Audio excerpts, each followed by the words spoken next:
Bonsoir à tous et bienvenue sur France 3 Normandie en direct pour un débat exceptionnel consacré aux élections municipales. Le premier tour du 15 mars nous semble certes bien lointain, mais la campagne a repris et il faut clore définitivement cette élection.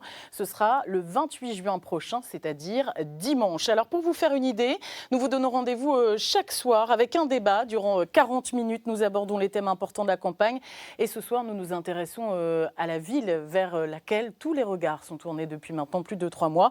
Le Havre, où ils ne sont plus que 2 candidats en lice. Le Havre, c'est un peu plus de 168 000 habitants. À quoi ressemblera la cité Océane dans cette période d'après-Covid? Les priorités ont-elles changé par rapport au premier tour? Les enjeux seront-ils les mêmes? Le Havre saura-t-elle répondre aux enjeux de demain? Nous aborderons toutes ces questions avec les candidats ainsi qu'avec leur soutien venus défendre une carte blanche choisie par chacun. Ils sont installés et nous attendent, vous le voyez, déjà dans le hall de France 3 Normandie en duplex. Mais place maintenant au débat avec vous, messieurs. Bonsoir. Bonsoir. Tout d'abord, par ordre alphabétique, nous vous présentons les 2 candidats. Jean-Paul Lecoq, vous avez 61 ans. Vous êtes né au Havre. Vous fûtes député communiste de la Seine-Maritime de 2007 à 2012 et vous avez été réélu en 2017. Député, vous conduisez la liste d'Hiver Gauche, un Havre citoyen. Face à vous, Édouard Philippe, bonsoir. Bonsoir. Vous avez 49 ans, vous êtes né à Rouen. Vous êtes Premier ministre depuis 3 ans déjà, après avoir été maire du Havre durant 7 ans. Vous aviez succédé en 2010 à Antoine Ruffnac et vous aviez été réélu en 2014. Vous conduisez la liste sans étiquette, Le Havre. Avant d'aborder les thèmes sur lesquels vous allez débattre ce soir, revenons, si vous le voulez bien, sur les résultats exact du premier tour qui avait vu arriver en tête Édouard Philippe avec 43,6% des suffrages. De votre côté, Jean-Paul Lecoq, vous aviez recueilli 35,9% des voix. Et avant d'entamer ce débat, une question inévitable, rituelle, posée maintenant à tous les candidats. Le Covid a bouleversé cette campagne. Le gouvernement, donc vous, Édouard Philippe, aviez décidé de maintenir ce premier tour qui a vu une abstention record au Havre de 60,4%. Comment allez-vous mobiliser, convaincre d'aller voter pour ce second tour? Édouard Philippe, peut-être. Je crois que tous les candidats dans toutes les villes de France, et donc évidemment au Havre, essaient de mobiliser l'ensemble de nos concitoyens en expliquant les projets qu'on porte, les équipes qu'on présente, ce qu'on a envie de faire avec la ville, comment on a envie de la construire, de la transformer. Je pense que il faut prendre au sérieux une campagne électorale. Moi, je pense ça très au sérieux. Je pense que tout le monde doit prendre ça au sérieux, parce que c'est un moment d'échange et un moment de compréhension. Mais comment ramener les électeurs? Ils étaient vraiment absents au premier tour. En expliquant et en disant que c'est évidemment à la fois sans risque compte tenu des précautions que l'on prend pour l'organisation du scrutin, mais aussi très important parce que ça permet de faire un choix qui est un choix important. Le choix de savoir quelle va être l'équipe qui organise la suite, le choix de la direction qu'on prend, c'est un choix démocratique. En France, ça nous semble évident. Il y a des milliers de pays, peut-être pas des milliers, mais en tout cas beaucoup, où cette liberté que l'on a n'est pas si évidente. Jean-Paul Lecoq, il y a des quartiers au Havre où l'abstention elle a atteint près de 80%. Comment les faire sortir de chez eux pour aller voter dimanche? Moi, je suis à la tête d'une liste où il y a un regroupement de citoyens et donc de personnes issues des quartiers. Et donc, on s'appuie sur cette dynamique citoyenne pour essayer de convaincre ceux qui n'ont pas voté que leur intérêt, et surtout quand on habite dans les quartiers au Havre, leur intérêt, c'est d'aller voter, c'est de se positionner pour changer leur vie. Souvent, ceux qui ne vont pas voter, c'est parce qu'ils n'y croient plus. C'est parce qu'ils pensent que la politique, ça ne change pas leur vie. Et comment leur faire changer d'avis alors? On leur explique le programme, on leur explique les enjeux pour l'avenir, on leur explique, nous aussi, qu'on a envie de leur redonner le pouvoir à eux. Et que peut-être ils peuvent contribuer eux-mêmes au changement de leur vie, à l'écriture de leur avenir. On a écrit notre programme avec eux et on essaye de les convaincre que demain, la liste Un Havre citoyen et les citoyens dans les quartiers peuvent ensemble écrire de nouvelles pages pour le Havre. Alors le Covid, je le disais en ouverture de ce débat, a bouleversé nos vies, mais aussi nos priorités. Désormais, les enjeux sont peut-être un petit peu plus urgents encore qu'hier. Avant le Covid, le taux de chômage au Havre dépassait les 10%. C'était le plus important de Normandie. Aujourd'hui, on est à un peu moins de 28% en Seine-Maritime. Ces dernières années, on le sait, la masse salariale au Havre avait diminué. Exemple avec Renault Sandouville, dont les effectifs avaient été divisés par 5 en 30 ans. Quelles sont vos priorités pour sauver aujourd'hui, pour préserver ce tissu économique havrais? Qui commence? Comme vous voulez, moi je peux commencer. On se retrouve aujourd'hui avec un taux de chômage quasiment équivalent à celui d'il y a 25 ans. C'est un vrai sujet pour nous. C'est un sujet dans les quartiers. Vous en parliez de notre présence dans les quartiers. La question qui arrive, c'est toujours la question de l'emploi. Et l'évolution économique du Havre s'écrire dans l'avenir avec des questionnements. Le port, les usines pétrochimiques. Aujourd'hui, Hercel, qui a pas redémarré avec tous ses salariés, fabrique quand même des pièces pour les avions. On voit la crise aéronautique, et donc on a besoin de travailler, en tout cas moi c'est ma pratique, et je l'ai fait déjà par le passé, on a besoin de travailler avec le tissu économique, avec les responsables d'entreprise. Mais dans cette période, encore plus compliquée. Dans cette période, il y a une urgence. Il y a une urgence au niveau de l'économie à justement d'abord sentir, apprécier l'évolution du tissu économique, sentir le pouls, et puis ensuite choisir les meilleures réponses avec les différents acteurs. Édouard Philippe. Mais Jean-Paul Lecoq a raison, il y a une urgence. Mais on ne peut pas se contenter de dire qu'il y a une urgence. Il faut impérativement aider les entreprises à passer cette période qui est très difficile. Vite en plus. Bien sûr, bien sûr. Alors, il y a les très grandes entreprises. On a mentionné Hercel. Celle-là, et c'est heureux, bénéficie de plans assez massifs qui sont pilotés au niveau national. Ça ne veut pas dire que ce ne sera pas difficile pour ces entreprises. Enfin, il y a déjà ce... Et puis, il y a des toutes petites entreprises au Havre, parfois dans l'industrie, parfois dans l'activité portuaire largement entendue, parfois dans le commerce, dans la restauration. Et celles-là, il faut vraiment beaucoup les aider. C'est pour ça que nous, on propose plusieurs mesures. D'abord, dans les 6 mois, des mesures littéralement d'urgence pour faire en sorte que... Comme quoi? Allez-y. On a proposé une diminution assez importante de ce qu'on appelle la contribution foncière des entreprises, c'est-à-dire une fiscalité qui frappe surtout, qui frappe souvent les petites entreprises. Il faut pouvoir les aider à passer ce cap. On veut aussi aider tout le tissu économique, et je dirais même au-delà de l'économie, le tissu de l'animation de la ville, en essayant de faire en sorte de relancer l'activité, y compris pendant l'été. On veut, au-delà, donner des perspectives de développement, à la fois à la zone industrielle et la zone portuaire. Ça veut dire beaucoup d'investissements. Il y a plus de 650 millions d'euros d'investissements qui sont prévus sur le port. Ça passe forcément par des mesures financières, ça, justement. Bien sûr. Donc 650 millions d'euros d'investissements sur le port, tout financeur confondu, c'est indispensable. Et puis il y a d'autres mesures. Il y a le développement de nouvelles filières industrielles. On a une situation qui est, c'est vrai, difficile au Havre. On a aussi des perspectives, on a aussi une chance. On a l'installation au Havre d'une nouvelle filière économique, d'une nouvelle filière industrielle. L'éolien offshore, ça fait 10 ans qu'on se bat. Je le sais parce qu'on a commencé à en parler en 2010, au moment où je devenais maire. Ça fait 10 ans qu'on se bat. Et franchement, c'est long. Mais ça commence à payer.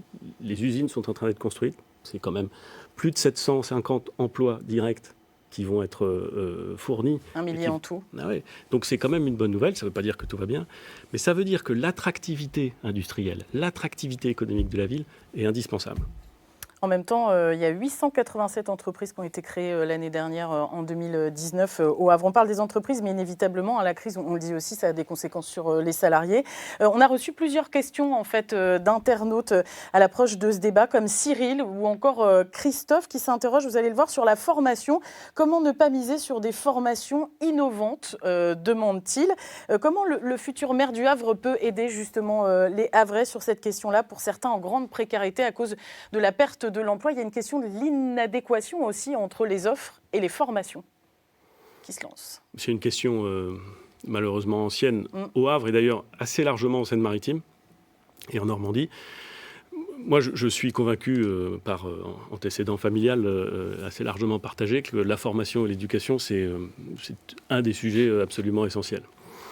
Et je pense qu'au Havre, si on veut répondre à cette question, il faut d'abord développer l'enseignement supérieur. Pendant longtemps, on n'a pas été une ville universitaire au Havre, avec toute petite présence universitaire. Aujourd'hui, il y a un petit peu plus de 13 000 étudiants au Havre, il n'y en a jamais eu autant. Il faut qu'on continue à développer, il faut qu'on installe des sites d'excellence. des sites qui permettent la formation de tous ceux qui vivent au Havre et qui permettent aussi de faire venir des gens au Havre pour continuer leurs études. C'est ce qu'on a fait quand on a localisé et défendu l'École nationale supérieure maritime, très important. Mais il n'y a pas que l'enseignement supérieur. Non, c'est vrai.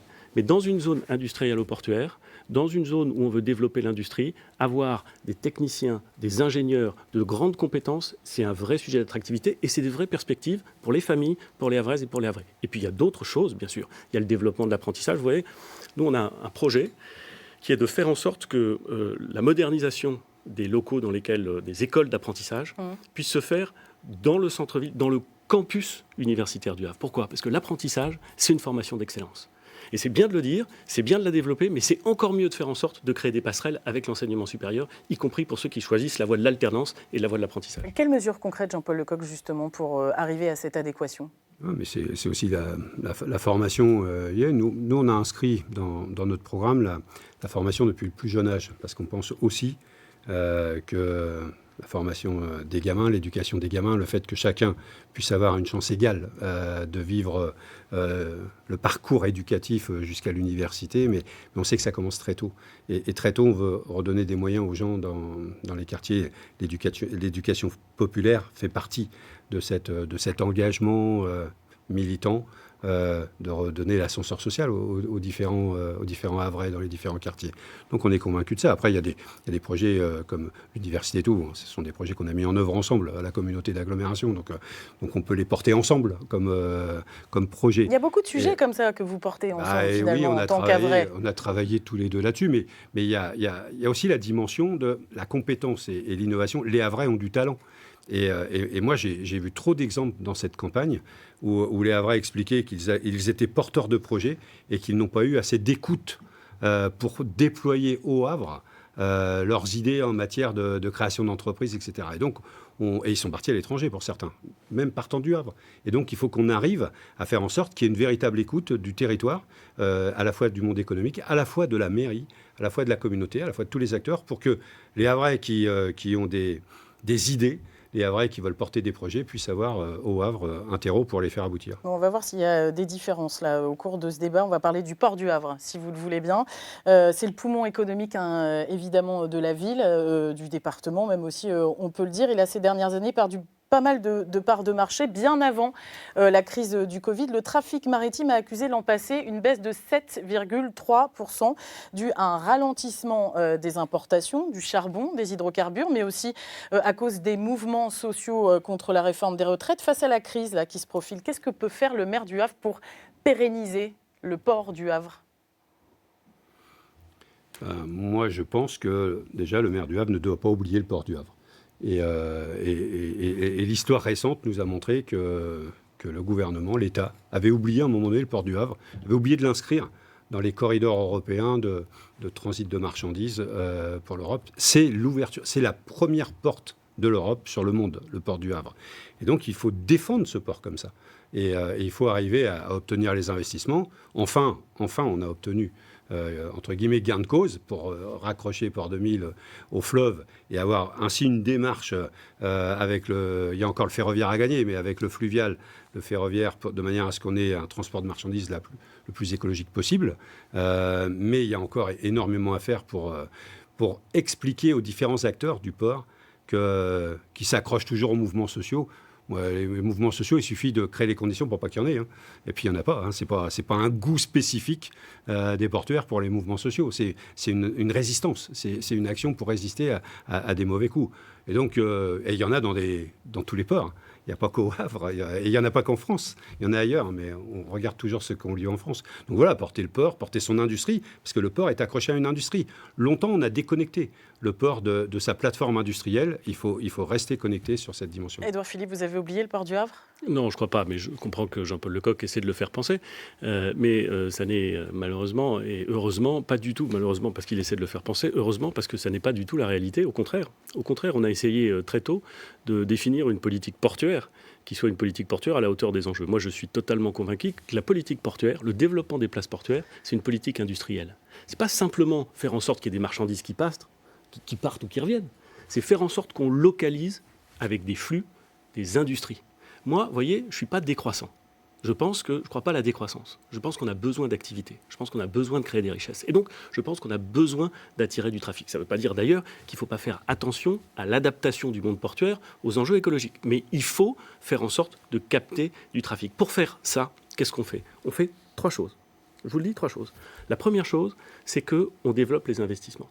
Et oui, il y a des investissements massifs, d'ailleurs, prévus au Havre dans les années qui viennent, qui vont être accélérés.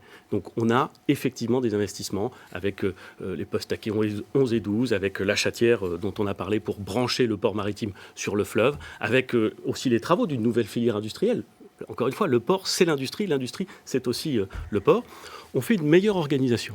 Et il y a un projet sur lequel on avance, qui est le projet de fusion des 3 ports, pour faire en sorte qu'au lieu d'avoir un port de Paris, et puis un port de Rouen, et puis un port du Havre, qui se regarde parfois un peu en chien de faïence, qui travaille un peu mieux qu'avant, c'est vrai, enfin qui se regarde un peu en chien de faïence, on ait une politique concertée, unique même, homogène, d'investissement.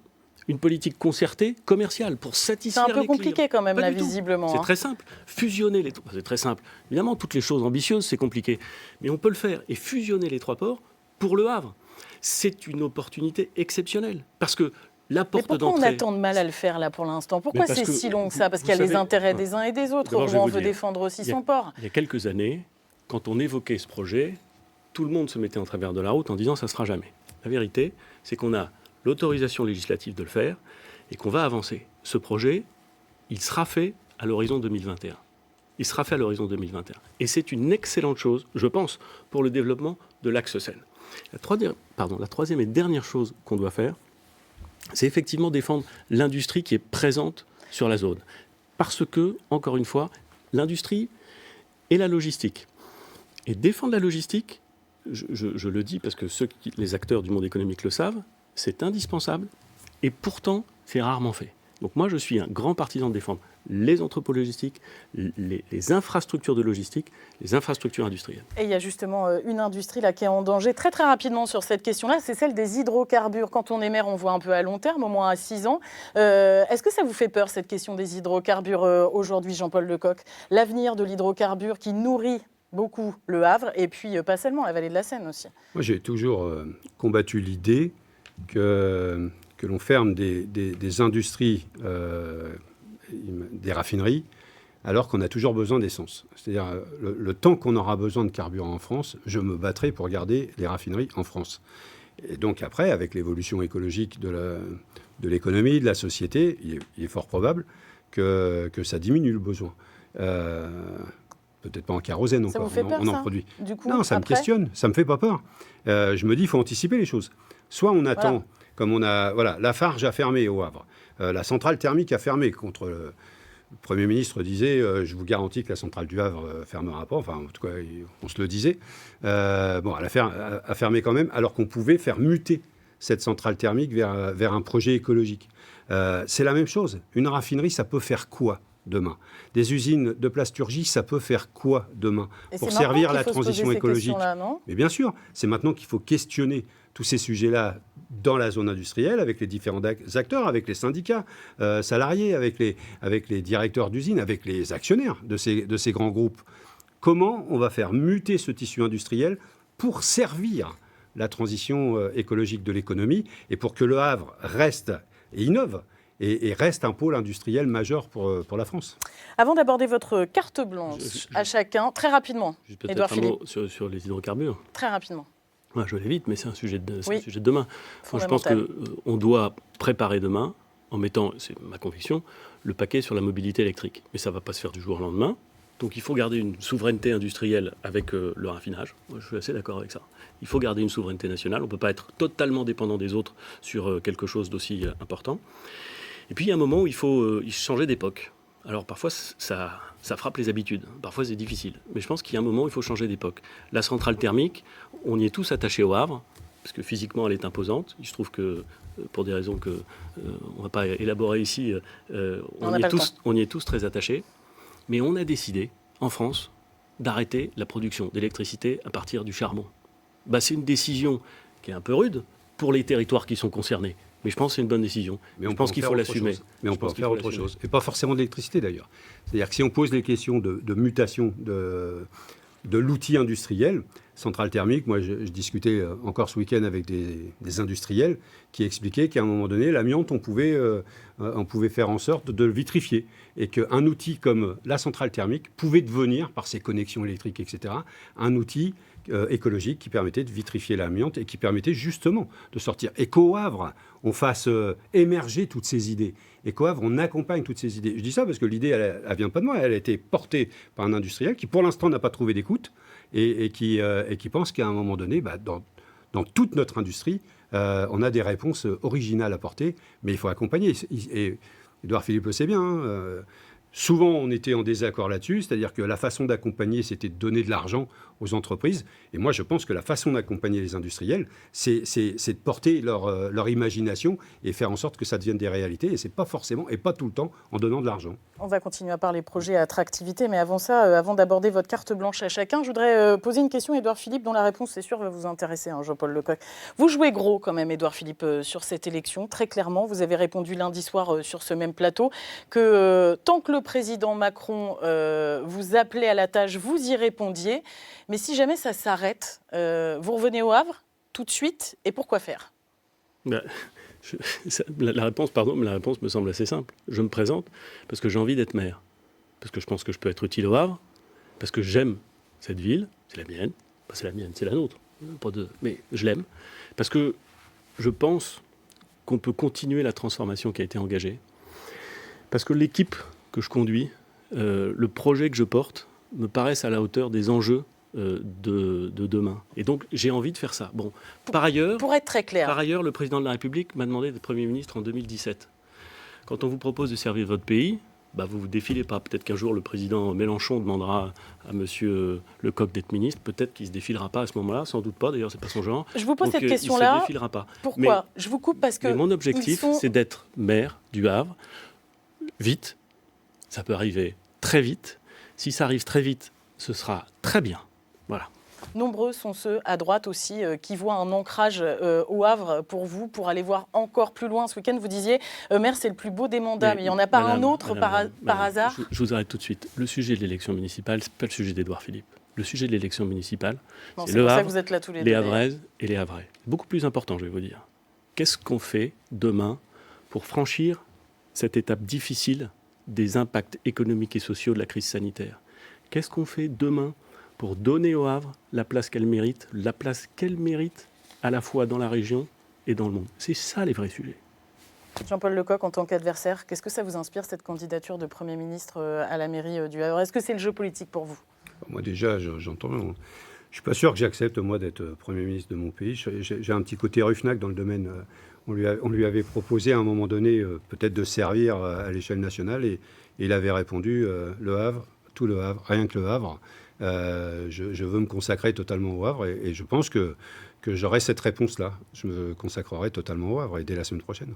Avant de passer au second thème de ce débat, donc place maintenant à vos cartes blanches. On vous a demandé à chacun d'inviter un soutien, une personnalité pour défendre votre candidature sur un sujet qui vous tient à cœur et pour respecter l'ordre alphabétique. C'est donc vous qui commencez, Jean-Paul Lecoq. Qui avez-vous choisi et pour nous parler de quoi ? J'ai choisi une jeune dame d'un quartier du Havre, des Champs-Barrés, et qui va nous parler en fait d'elle, de sa vie. C'est une citoyenne, je la connais depuis très peu de temps. Je l'ai découvert à l'occasion de rencontres comme ça dans la campagne électorale. Et comme on était en train de constituer la liste avec des citoyens qui ne se connaissaient pas à la base entre eux, mais qui avaient dans les tripes de changer la vie, dans le Havre, Jaïssa fait partie de ces jeunes filles et de ces jeunes dames qui portent les choses. Bonsoir Madame Lambourdière, vous êtes en duplex avec nous depuis le hall de France 3 Normandie. De quoi avez-vous choisi de nous parler ce soir ? Eh bien, j'ai décidé d'apporter le thème de l'abandon de la vie associative au Havre, notamment de la jeunesse, qui s'est retrouvée délaissée, notamment ces derniers temps. On a vu beaucoup de milieux associatifs disparaître au profit de réhabilitation, par exemple. J'entendais il y a quelques jours encore le Premier ministre indiquer qu'il était temps de choisir entre un maire qui voulait instaurer le Parti communiste ou la France insoumise au sein de la mairie du Havre, eh bien voilà, je ne suis pas encartée, je suis une citoyenne et c'est à ce titre que j'ai rejoint la liste Un Havre citoyen. C'est une opportunité de proximité et d'élaboration d'un projet pour les habitants du Havre et pour les habitants, non pas uniquement pour le Havre et son image. Et c'est en cet engagement qu'il m'a paru très important de prendre part à cette campagne, à ces élections. Merci beaucoup. Une réaction très très rapide peut-être d'Édouard Philippe. Non, moi je trouve ça formidable d'être engagé pour sa ville. Et je trouve ça tout à fait satisfaisant. Ce que je veux dire, c'est que s'agissant de l'engagement associatif, mon objectif, c'est d'aider les associations à franchir cette étape. On a fait beaucoup de propositions dans le programme, parce que Madame indiquait qu'il y avait une inquiétude. On a fait beaucoup de propositions pour faire en sorte que les associations qui devaient toucher des subventions au cours de l'année 2020 et qui ne pouvaient pas réaliser leurs projets les touchent en entier, ce qui est une énorme aide. Je connais des villes pas forcément très loin, qui ont dû diminuer les versements de subventions aux associations, ce qui ne les aide pas. Ben, nous, on a essayé de tenir la rampe et je trouve que c'est pas mal. Et par ailleurs, j'indique que tout ce qui permet à nos concitoyens de s'engager en politique est bienvenu et que nous sommes tous citoyens. Place maintenant à votre carte blanche, à vous, Édouard Philippe, avec toujours ce même principe de faire appel à un ami, en quelque sorte, pour décliner un thème qui vous est particulièrement cher dans cette campagne. Qui avez-vous choisi et pourquoi ? En l'occurrence, j'ai demandé à un médecin qui s'appelle Mathieu Blondel et qui est président d'une association qui s'appelle Sextant 76, qui existe depuis un peu plus d'un an, qui regroupe des professionnels de santé, pas seulement des médecins, des pharmaciens, des infirmiers, des infirmières, toutes les professions de santé, et qui œuvrent pour faire en sorte que le système d'offre de soins, si je veux dire, fonctionne mieux. Et vous verrez qu'il est à la fois enthousiaste et qu'il est capable d'apporter des solutions. Bonsoir Monsieur Blondet, vous êtes en direct avec nous depuis le Grand Hall de France 3 Normandie. Ça va être très très très rapide parce qu'il se trouve qu'Édouard Philippe a beaucoup d'avance en fait sur Jean-Paul Lecoq. Vous avez été choisi pour évoquer ce thème de la santé. Expliquez-nous. Oui, bonsoir. Oui, on était comme tous les médecins, comme tous les acteurs de santé, on se rendrait bien compte de l'effondrement de la démographie médicale. Et on s'est dit qu'il fallait se prendre en main. Et donc, on a proposé à tout le monde de se fédérer, médecins, pharmaciens, kinés, dentistes, de se rassembler et puis de travailler ensemble pour monter des projets de soins qui soient à la fois efficaces pour les patients, efficaces pour nous aussi. Parce que si c'est pas efficace pour nous, on s'investirait pas. Et des projets qui ne doivent pas coûter d'argent supplémentaire à l'État. Voilà. Et donc, on a créé un climat qui permet aux gens de travailler ensemble, d'être en confiance. Voilà, et on analyse profondément nos problèmes. Et en faisant ça, eh bien, on est en train de trouver un nombre incroyable de solutions. Et on est en train de monter des tas de projets. Alors, un des gros projets là qu'on vient de monter, ça s'appelle une PTA. C'est une plateforme de soins pour les patients qui ont des problèmes compliqués, à la fois médicaux, sociaux. Et donc, ça permet de gérer les problèmes entre médecins, pharmaciens, mais aussi assistantes sociales, hôpital. On est en train de monter un projet de télémédecine qui fédère absolument tous les acteurs de santé libéraux. Et bientôt, peut-être aussi les hôpitaux, mais aussi les maisons de retraite. Merci beaucoup. Jean-Paul Lecoq, ça vous parle tous ces projets-là ? Les problèmes de santé, ça nous parle parce que c'est souvent le sujet. Vous m'aviez dit que j'avais encore du temps de parole. C'est le sujet qui touche beaucoup les Havrais. Et nous, dans notre programme, on a mis l'idée d'embaucher des médecins, de recruter des médecins municipaux de manière à densifier un peu l'offre de médecins. Le Premier ministre a augmenté le numerus clausus et il s'avère que sur la Seine-Maritime, je crois que ça fait plus 4 médecins supplémentaires formés chaque année. C'est pas énorme, on en attendait beaucoup plus, et y compris les jeunes qui sont en médecine, ils avaient beaucoup d'attentes là-dessus. La proposition qu'on fait de médecins municipaux, évidemment, c'est remboursé par la sécurité sociale, c'est pas la ville qui prend en charge tout, mais on pense que la perte qu'il y a à la sortie de la fac de médecine, c'est-à-dire un nombre de personnes diplômées qui ne font pas médecin pour des raisons suite à leur stage, etc., et ils ne veulent pas être esclaves de ce métier-là. Aujourd'hui, on pense qu'on peut les gagner et faire en sorte qu'ils fassent médecin autrement et qu'ils intègrent, avec tous les médecins, les pharmaciens et tout, ces réseaux qui sont indispensables. Moi, j'ai été porteur à un moment donné, et le Premier ministre Édouard Philippe le sait bien, de l'idée d'un gérontopole qui permettait justement de faire un réseau pour aider et accompagner le vieillissement et pour faire en sorte qu'on vieillisse heureux au Havre et dans l'agglomération et en bonne santé, etc. Et donc cette idée de réseau est indispensable et moi je l'apprécie beaucoup et tous ceux qui s'y engagent sont les bienvenus. On va passer maintenant au second thème de ce débat. C'est l'une des préoccupations du Havre depuis longtemps, son attractivité. On en parlait un petit peu au début de cette émission. La physionomie du Havre a beaucoup changé, mais la ville perd encore chaque année des habitants, plus de 2% tous les 5 ans, selon l'INSEE, si on se penche très clairement sur les chiffres. Alors, il y a plusieurs géographes universitaires qui disent même que l'agglomération havraise serait déclinante. Comment empêcher ce déclin, surtout que la population, certes, diminue, mais elle rajeunit également. Qu'est-ce qu'on peut faire? Que ferez-vous en tant que future maire pour faire rester ces jeunes havrais, pour qu'ils ne quittent plus le Havre? Jean-Paul Lecoq, vous avez de l'avance. L'attractivité, c'est comment on vit. Pour moi, c'est d'abord ça. Pour d'autres, c'est comment la vitrine attire les gens. Moi, c'est comment on vit. Et moi, j'ai toujours en tête cette enquête je crois que c'est Toyota qui voulait à un moment donné installer son usine au Havre avant de l'installer à Valenciennes, qui avait une liste de questions. Comment se passe l'université? Est-ce qu'on a des médecins? Est-ce qu'on peut faire garder les enfants? Quel type de logement nous proposez-vous? Une liste de questions. Et dans cette liste de questions, le niveau d'éducation, les moyens pour éduquer les enfants, le nombre de crèches, etc. Et tout ça, pour eux, ça s'appelait attractivité. C'est-à-dire la qualité de vie, comment on fait du sport, quelles sont les offres culturelles de la ville, etc.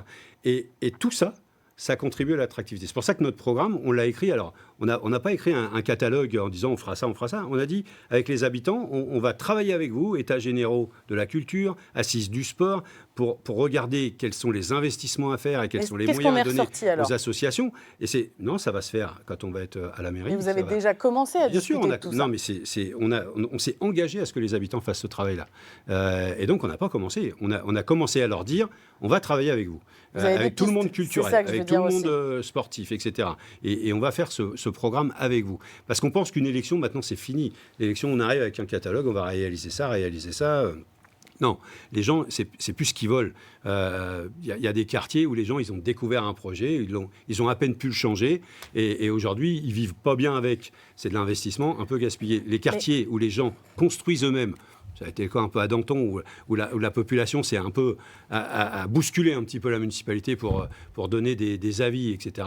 Et ben, nous, on veut que ce soit tout le Havre qui soit comme ça, où les gens portent les choses. Et ça va être l'attractivité. Quand les habitants d'une ville disent « on est bien dans la ville », nos gamins peuvent aller au centre de loisirs, il y a une offre, ils vivent heureux, ils peuvent grandir, ils ont tous la possibilité de réussir dans la vie, etc. Quand les citoyens d'une ville disent ça à l'extérieur, ça, c'est aussi une attractivité extraordinaire. Mais ça passe aussi par l'image de la ville, le tourisme. Il y a eu les festivités des 500 ans. Même si les Havrais sont fiers de leur ville, et ils ont raison, colle toujours en fait un peu à la peau cette image de ville industrielle. Comment transformer cette attractivité touristique en complète attractivité, Édouard Philippe? Mais d'abord, l'attractivité de la ville, elle dépend, c'est vrai, de la façon dont on y vit, de la façon dont on y accueille ceux qui y arrivent. Et c'est pour ça que, depuis longtemps, nous nous battons pour essayer de faire en sorte que la ville soit plus belle, pas simplement pour faire de l'image, mais pour qu'on y vive mieux, qu'elle soit mieux équipée. C'est pour ça qu'on investit beaucoup dans les rénovations de logements, d'équipements culturels, d'équipements sportifs. Pourquoi? Parce que c'est comme ça qu'on vit bien et qu'on attire des gens ou qu'on les garde. C'est l'attractivité touristique, c'est l'attractivité économique, c'est l'attractivité de l'enseignement supérieur, c'est la transformation de la ville. Moi, je voudrais faire observer que s'agissant de l'attractivité et s'agissant de l'évolution de population, le Havre perd des habitants depuis très longtemps. Tout le nord-ouest de la France perd des habitants. Rouen perd des habitants. Caen perd des habitants. Dieppe perd beaucoup d'habitants, beaucoup plus vite qu'au Havre encore. Dunkerque perd des habitants. On est dans cette partie de la France, pourtant assez agréable, je dois dire, en perte d'habitants. Et donc, notre objectif, c'est transformer la ville pour qu'elle soit toujours plus agréable, c'est vrai. La rendre attractive, parce qu'une des raisons pour lesquelles on vient s'installer dans une ville, c'est très important d'offrir des perspectives à ceux qui y vivent. C'est très important aussi de faire venir régulièrement des gens qui viennent travailler, qui viennent étudier, qui viennent s'installer après une vie professionnelle pour y prendre leur retraite, parce qu'on y vit bien, parce qu'on peut s'y déplacer facilement, parce que le cadre de vie est agréable. Et j'observe qu'il y a aussi de plus en plus des gens qui, vivant à l'extérieur de la ville, souhaitent revenir à l'intérieur pour avoir la qualité de vie de l'intérieur de la ville. Et puis, il y a aussi beaucoup de gens que nous devons faire venir. Et vous savez, quand je parlais tout à l'heure de la filière éolienne, de ces 750 emplois, il y a beaucoup d'emplois qui seront pour les Havraises et les Havrais. Il y a peut-être quelques personnes qui viendront de l'extérieur et qui, du coup, s'installeront au Havre. Et c'est aussi comme ça qu'on fait évoluer une ville, aussi comme ça qu'on crée de la richesse, qu'on offre des perspectives. Il y a de grands chantiers qui ont été entrepris dans les quartiers. Les quartiers au Havre, il y en a beaucoup. Ils sont très différents, ils sont parfois très éloignés. Coquerillot-Ville, la Marouge, excusez-moi, j'ai un petit souci de gorge, mais ça va revenir. Le bois de Bléville. Il y a beaucoup de Havrais aussi qui disent qu'il y a en fait deux Havres. Je ne sais pas si ça va marcher. L'un rénové, merci beaucoup, sur la mer, et l'autre dont les quartiers où les rénovations se font plus lentes. Est-ce que vous êtes d'accord avec cette idée-là ? C'est une idée que Jean-Paul Lecoq développe et que, à vrai dire, j'ai entendu développer à toutes les élections où je me suis présenté. L'idée qu'il y en aurait plus ici que là. Quand je fais des réunions de quartier au Havre, quand je faisais des réunions des comités, des conseils de quartier au Havre, dans tous les quartiers, on me disait ça. On me disait, oui, mais à côté, il y a ça. La vérité, c'est qu'on a fait des efforts de rénovation partout dans la ville. Partout dans la ville. On a fait des efforts de rénovation considérables à Coquerillot-Ville. On a fait des transformations considérables au Mont-Gaillard. Et ce n'est pas fini. Un des projets que je porte, par exemple, je vous donne cet exemple. On aura encore les moyens en période post-Covid ? Bien sûr. Et un des projets que je porte, je vais vous dire, c'est très intéressant. Enfin, pardon, je ne sais pas si c'est très intéressant, mais moi, j'y crois beaucoup. Il y a au Mont-Gaillard une grande galerie marchande. Bon, c'est une galerie importante. Elle a fait des investissements assez considérables il y a quelques années. Ça n'a pas pris. Commercialement, ça n'a pas pris. Et donc, il y a des cases qui sont vides. Et ben moi, ce que je pense, c'est que dès lors qu'elles ont été construites, dès lors qu'elles sont accessibles par le tramway, dès lors qu'elles sont équipées pour recueillir du public, on peut les transformer en un superbe projet culturel, bibliothèque, salle de théâtre, salle de répétition, ce qui permet de créer une activité dans un quartier, le Mont-Gaillard, qui s'est déjà beaucoup transformé et qui va continuer de se transformer. Très rapidement, il faut que je fasse conclure Jean-Paul Lecoq là-dessus aussi, parce que sinon on n'aura pas le temps de finir. Le Havre, les Havraises et les Havrais sont attachés à leur quartier. Mais il faut penser la ville en tant que ville. Jean-Paul Lecoq, très rapidement. Vous avez 30 secondes. Eh bien, il faut penser la ville en tant que ville. Je vais rebondir sur ce que dit le Premier ministre. Mais nous, c'est pour ça qu'on milite pour cette idée de transport gratuit, pour que les gens, justement, se déplacent d'un lieu à un autre et ne restent pas cantonnés dans leur quartier, y compris les plus fragiles d'entre eux et les plus faibles financièrement, socialement. Mais il y a quand même des quartiers où les gens nous disent, et c'est visible, on est oublié. Le nombre de fois où j'ai entendu, en allant dans les quartiers, on est un quartier oublié, même des fois très proche du centre-ville. C'est parce que là où le tram est passé, c'était bien, c'était beau, mais c'est l'agglomération qui a fait ça. J'en suis, entre guillemets, un peu copropriétaire. Quand j'étais président et que vous étiez vice-président, vous votiez souvent les délibérations que je proposais. Les travaux, c'était un peu Antoine Rochnac quand même. Mais pendant 7 ans, vous avez beaucoup voté les délibérations. Je sais qu'on est bien ensemble, mais maintenant arrive le temps de la conclusion, en fait. Je vais devoir vous faire conclure, monsieur Lecoq. Ça va être à vous, très rapidement. Et donc, les gens le disent régulièrement, et ça se voit. Vous avez 1 minute chacun pour conclure, même pas pour convaincre les électeurs d'aller voter pour vous. C'est vous, Édouard Philippe, qui commencez. Dimanche prochain, les Havraises et les Havrais, ils ont un choix. Et c'est un choix simple, c'est un choix important. C'est un choix entre deux projets qui n'avancent pas masqués. Moi, je crois, je vous le disais tout à l'heure, vous disiez le projet, on va le définir après. Non, moi, je pense que c'est important de dire quel est le projet. J'ai essayé de l'expliquer le plus clairement possible, de le dire avec l'équipe qu'on va le faire. Et au fond, ils ont un choix simple. On a 10, 15, 20 ans, beaucoup transformé le Havre. Tous les gens qui y vivent et tous les gens qui y reviennent le disent, ils le ressentent. Et je pense qu'on l'a transformé plutôt dans le bon sens. Ça ne veut pas dire que tout est parfait, c'est vrai. Mais ça veut dire que ça va plutôt dans le bon sens. Le choix que les Havraises et les Havrais ont à faire dimanche prochain, c'est de savoir si on s'inscrit dans cette cohérence, dans cette logique pour obtenir des résultats, ou si on change complètement de direction. Après tout, ça peut tout à fait s'entendre démocratiquement, et on confie la mairie à un député communiste, à une liste qui est aussi soutenue par la France Insoumise. J'ai vu que vous aviez demandé à M. Mélenchon de venir vous soutenir.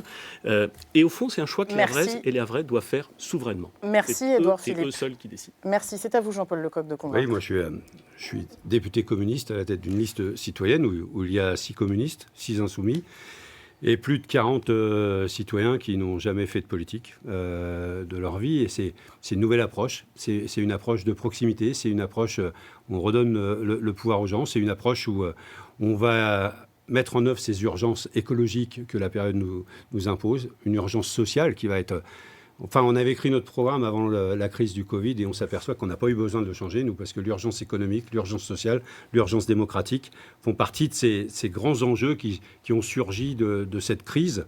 Et on pense qu'aujourd'hui, voilà, les Havrais ont une belle ville. Moi, j'y suis né, je ne l'ai jamais quitté. Et je suis convaincu que c'est une belle ville. Et en même temps, heureusement que c'est une ville qui a évolué en 25 ans. Sinon, les impôts auraient été utilisés à quoi? Et demain, voilà, souverainement, les Havrais vont pouvoir choisir de continuer à avancer avec le Havre, mais en changeant la méthode. Merci à tous les deux d'avoir joué le jeu de ce débat démocratique qui restera inédit. Demain, Jean-Baptiste Pathy recevra les candidats au second tour pour la ville de de Grand Couronne. Restez avec nous, vous avez rendez-vous avec votre 19 ans avec Frédéric Nicolas. Excellente soirée sur France 3.